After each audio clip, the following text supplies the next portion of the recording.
हम प्रभु परमेश्वर को धन्यवाद देंगे आज की सुबह के लिए कि आज की सुबह प्रभु ने हमें दी है।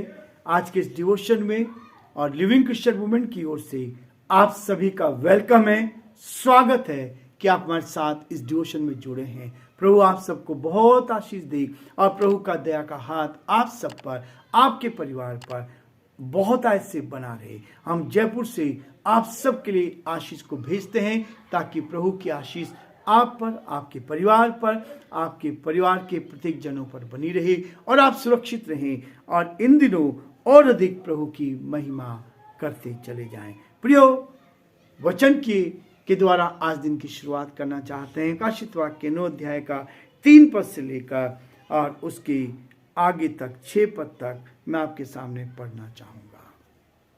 लिखा है, उस धुएं में से पृथ्वी पर टिड्डियां निकली और उन्हें पृथ्वी के बिच्छुओं की सी शक्ति दी गई। उनसे कहा गया कि ना तो मनुष्य की घास को और ना किसी हरियाली को, ना किसी पेड़ को हानि पहुंचाओ, केवल उन मनुष्यों को हानि पहुंचाओ जिनके माथे पर परमेश्वर की मोहर नहीं है। उन्हें लोगों को मार डालने का तो नहीं, पर 5 महीने तक पीड़ा देने का अधिकार दिया गया है। और उनकी पीड़ा ऐसी थी जैसे बिच्छू के डंक मारने से मनुष्य को होती है। उन दिनों में मनुष्य मृत्यु को ढूंढेंगे और ना पाएंगे, और अब मरने की लालसा करेंगे और मृत्यु उनसे भागेगी। परमेश्वर अपने इस वचन के पढ़े और सुने जाने पर आशीष दे। आमीन।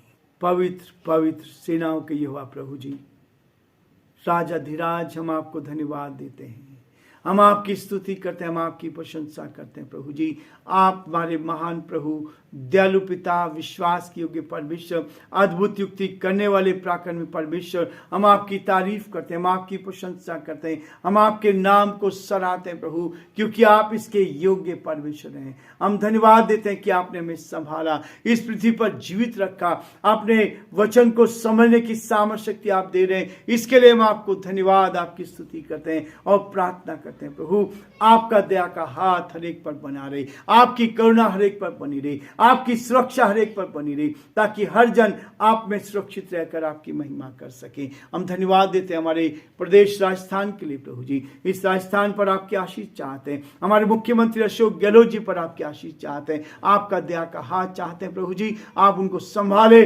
बुद्धि ज्ञान से परिपूर्ण करें प्रभु। हमारे देश के लिए, देश के सारे मुख्यमंत्री, सारे प्रदेशों के मुख्यमंत्री के लिए प्रार्थना करते हैं, आप उनको भी आशीष दे प्रभु जी। हमारे देश के प्रधानमंत्री के लिए प्रार्थना करते हैं, उनको भी संभाले, आपका हाथ उनके साथ ही बना रहे, ताकि वो भी आप में सुरक्षित रहे, आनंदित रहे, खुशहाल रहे, आपकी महिमा कर सके, इस देश का संचालन आपकी महिमा के लिए कर सके। हम बड़े आदर के साथ हम सभी को आपके हाथ में सौंपते हैं, चाहते हैं प्रभु हम सबको सुरक्षित रखें, महामारी से बचाएं, बीमारी से बचाएं, परेशानी से बचाएं, कठिनाई से बचाएं, और आपका हाथ हम सबके साथ बना रहे। सारी महिमा आपको देते विनती को यीशु के नाम से मांगते हैं, आमीन।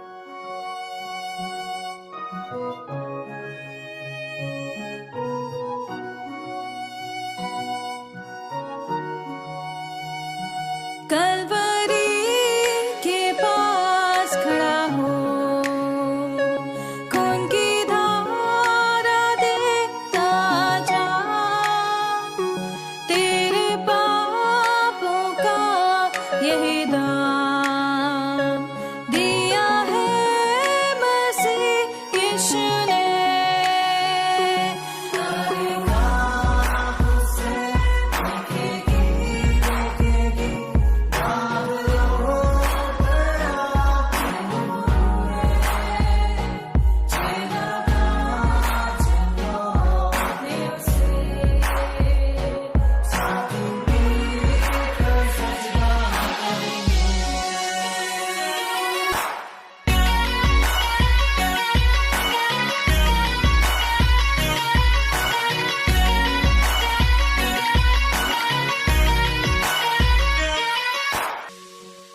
ये हुआ सब तेरे लिए, तूने भी उसे छेड़ा था,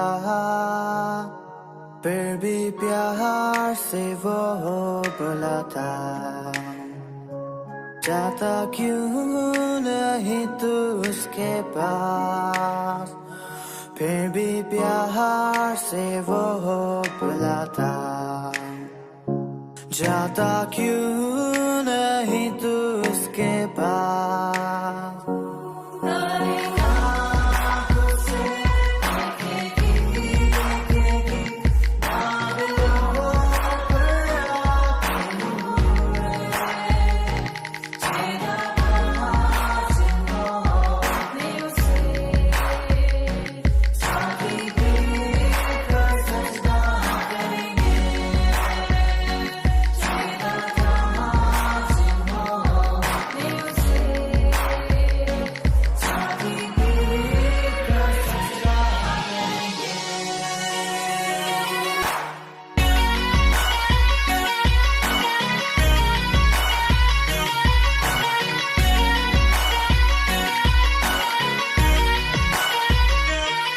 जल्दी वक्त गुजरता जाता है, रात अंधेरी आती है, तौबा कर दरवाजा होगा बंद, कुछ ना होगा फिर पछताने से,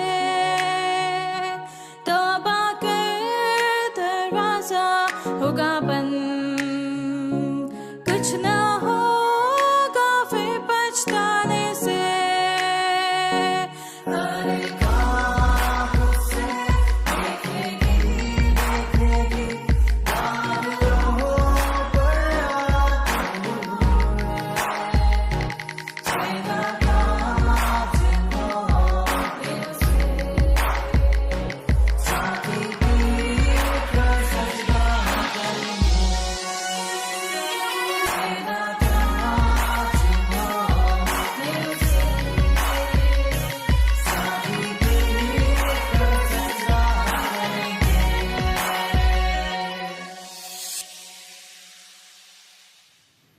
प्रियो प्रभु मुझे और आपको उत्तम आशीष से भरपूर करना चाहता है। टिड्डियों के बारे में मैंने कल आपको बताया था कि हम आज के दिन में इन टिड्डियों के विषय में आगे बढ़ेंगे, ताकि टिड्डियां क्या हैं जो बताई गई हैं, जिनको अधिकार दिया गया है, और इस बात का अधिकार दिया गया है कि इनको क्या किया जाए। मनुष्य को जिनके माथों पर परमेश्वर की मोहर नहीं है, उनको कष्ट देने के लिए, उनको डंक लगाने के लिए, उनको 5 महीने तक पीड़ा देने के लिए कहा गया है। और ये पीड़ा इतनी कष्टदायक होगी कि लोग मृत्यु को ढूंढेंगे, लेकिन मृत्यु नहीं मिलेगी। धुएं में से टिड्डियां निकली। ये घास खाने वाली टिड्डियां नहीं हैं। ये जो टिड्डियां थी ये घास खाने वाले नहीं हैं। इनको बताया गया, बाइबल में टिड्डियों का वर्णन है, वे घास, पेड़ के पत्ते, खेत के में खड़ी फसल को इनको नुकसान पहुंचाती है, इनको खाती है। अभी 2 साल पहले टिड्डियां आई थी, फिर महामारी आई। ये बाइबल में बार बार बताया गया है। टिड्डियों को अधिकार दिया गया सारी फसल को क्या करे, समाप्त कर दें। लेकिन ये जो टिड्डियां हैं ये अलग चीज के, परंतु इन टिड्डियों को आदेश मिला है कि हरियाली को कोई नुकसान ना पहुंचाए। प्रियो देखिए, एक चीज जो स्पष्ट होती है, जितने पक्षी हैं, जितने जानवर हैं, जितने प्राणी हैं, उस परमात्मा की आज्ञा का पालन करते हैं, केवल मनुष्य को छोड़कर। मनुष्य को जो समझाया जाता है, मनुष्य को जो बताया जाता है, उसके विपरीत ही वो काम करता है। टिड्डियों को आदेश दिया गया कि किसी भी फसल को, किसी भी पेड़ को नुकसान नहीं पहुंचाना है, लेकिन उन लोगों को नुकसान पहुंचाना है जिनके माथे पर छाप नहीं लगी है, जिनके माथे पर छाप नहीं लगी है। इस चीज के लिए ये आदेश दिया गया है। और इस बात को प्रकाशित वाक्य उसके 9 अध्याय 4 पद में स्पष्ट दिया गया है। 9 अध्याय के 4 पद में उसने कहा, उनसे कहा गया है कि वे पृथ्वी की घास को, ना किसी हरियाली को, ना किसी पेड़ को हानि पहुंचाए, केवल उन मनुष्यों को हानि पहुंचाए जिनके माथे पर परमेश्वर की मोहर नहीं है। प्रियो, ये आदेश दिया गया था उनको, इस आदेश को उन्होंने पालन किया। और उसके बाद नीति वचन उसका 30 अध्याय उसके 27 पद में लिखा है, परंतु इन टिड्डियों का राजा है, इन टिड्डियों के राजा होते हैं। और ये राजा हैं जो टिड्डियां चलती है, इसमें इनका दल होता है और दल के साथ राजा इनके होते हैं। इन टिड्डियों के बारे में लिखा है नीति वचन उसका 30 अध्याय और उसके 7 पद में बहुत स्पष्ट लिखा है। प्रियो, वचन में बहुत सारी बातें ऐसी स्पष्ट है।